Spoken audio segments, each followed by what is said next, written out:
Hello दोस्तों, आप सभी का स्वागत है आपके अपने यूट्यूब चैनल स्टडी पॉइंट पर। साथियों, आज हम आपके लिए लेकर आए हैं ज्योग्राफी के कुछ इम्पोर्टेंट क्वेश्चंस।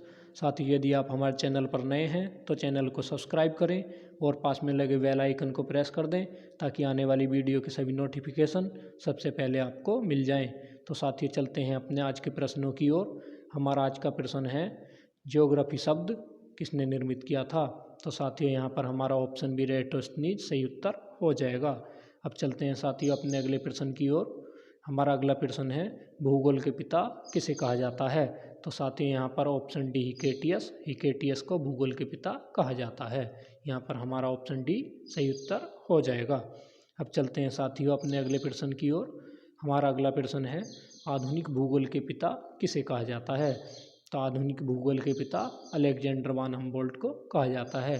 यहाँ पर हमारा ऑप्शन सी सही उत्तर हो जाएगा। अब चलते हैं अपने अगले प्रश्न की ओर। हमारा अगला प्रश्न है, ग्लोब के निर्माता कौन है।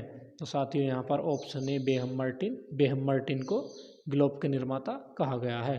तो साथियों, यहाँ पर ऑप्शन ए सही उत्तर हो जाएगा। अब चलते हैं साथियों अगले प्रश्न की ओर। हमारा अगला प्रश्न है, भारत का मानचित्र सबसे पहले किसने बनाया। तो साथियों, भारत के मानचित्र को सबसे पहले एनविले ने बनाया था। तो यहाँ पर हमारा ऑप्शन डी सही उत्तर हो जाएगा। अब चलते हैं साथियों अगले प्रश्न की ओर। हमारा अगला प्रश्न है, आकाशगंगा में मंदाकिनी सबसे पहले किसने देखी थी। तो यहाँ पर हमारा option A Galileo, option B Martin Smith, option C Marconi, option D Newton. तो साथियों, यहाँ पर हमारा ऑप्शन ए गैलीलियो सही उत्तर हो जाएगा। अब चलते हैं साथियों अपने अगले प्रश्न की ओर। हमारा अगला प्रश्न है, धूमकेतु किसके गिर्द परिक्रमा करते हैं। तो साथियों, यहाँ पर हमारा ऑप्शन सी सूर्य सही उत्तर हो जाएगा। अब चलते हैं साथियों अपने अगले प्रश्न की ओर। हमारा अगला प्रश्न है, निम्नलिखित में से कौन सा सौर परिवार से संबंधित नहीं है। तो साथियों, यहाँ पर ऑप्शन डी निहारिका, जो कि सौर परिवार से संबंधित नहीं है। यहाँ पर हमारा ऑप्शन डी सही उत्तर हो जाएगा। अब चलते हैं साथियों अपने अगले प्रश्न की ओर। यहाँ पर हमारा अगला प्रश्न है, निम्नलिखित में से कौन सा एक विशालतम ग्रह है। तो साथियों, यहाँ पर हमारा ऑप्शन बी बृहस्पति, जो कि एक विशालतम ग्रह है, सही उत्तर हो जाएगा। अब चलते हैं साथियों अगले प्रश्न की ओर। हमारा अगला प्रश्न है, निम्नलिखित में से किस ग्रह का कोई चांद या उपग्रह नहीं है। तो साथियों, यहाँ पर बुध का कोई भी चांद या उपग्रह नहीं है। तो यहाँ पर साथियों हमारा ऑप्शन सी बुध सही उत्तर हो जाएगा।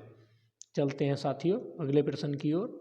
हमारा अगला प्रश्न है, बुध नक्षत्र में एक वर्ष में दिनों की संख्या कितनी होती है। तो साथियों, बुध नक्षत्र में एक वर्ष में दिनों की संख्या 88 होती है। यहाँ पर हमारा ऑप्शन बी सही उत्तर हो जाएगा।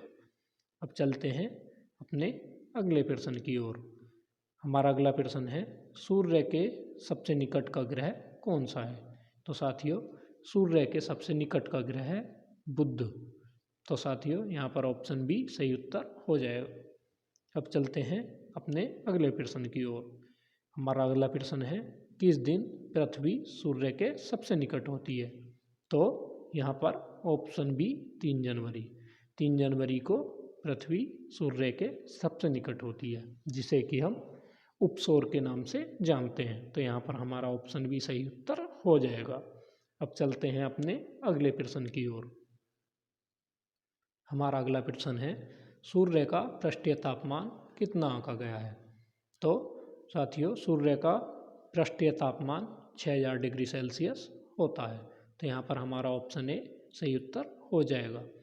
अब चलते हैं अपने अगले प्रश्न की ओर।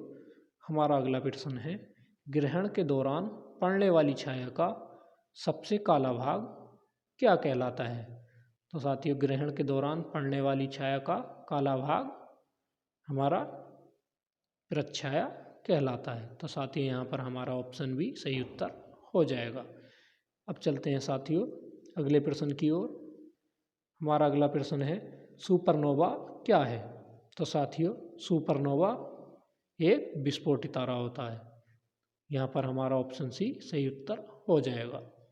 अब चलते हैं अपने अगले प्रश्न की ओर। हमारा अगला प्रश्न है, किस खगोलीय पिंड में हीलियम 4 प्रचुर मात्रा में पाई जाती है? तो साथियों हीलियम का एक गैर रेडियो समस्थानिक है जो पृथ्वी पर प्रचुर मात्रा में पाया जाता है। तो यहाँ पर हमारा ऑप्शन ए पृथ्वी सही उत्तर हो जाएगा। अब चलते हैं अपने अगले प्रश्न की ओर। हमारा अगला प्रश्न है, सूर्य के प्रकाश को पृथ्वी तक पहुँचने में कितना समय लगता है? तो साथियों, सूर्य के प्रकाश को पृथ्वी तक पहुँचने में 8 मिनट 20 सेकंड या लगभग 500 सेकंड का समय लगता है। तो साथियों, यहाँ पर ऑप्शन सी सही उत्तर हो जाएगा। अब चलते हैं अपने अगले प्रश्न की ओर। हमारा अगला प्रश्न है, किस ग्रह को लाल ग्रह कहा जाता है? साथियों, मंगल ग्रह को लाल ग्रह के नाम से भी जानते हैं। तो यहाँ पर हमारा ऑप्शन सी सही उत्तर हो जाएगा। अब चलते हैं साथियों अगले प्रश्न की ओर। हमारा अगला प्रश्न है, सौरमंडल में सबसे गर्म और चमकीला ग्रह कौन सा है? तो यहाँ पर हमारा ऑप्शन डी शुक्र को सबसे गर्म और चमकीला ग्रह कहा गया है। तो यहाँ पर हमारा ऑप्शन डी सही उत्तर हो जाएगा। तो साथियों, मिलते हैं अब नेक्स्ट वीडियो में। Thank you, best of luck.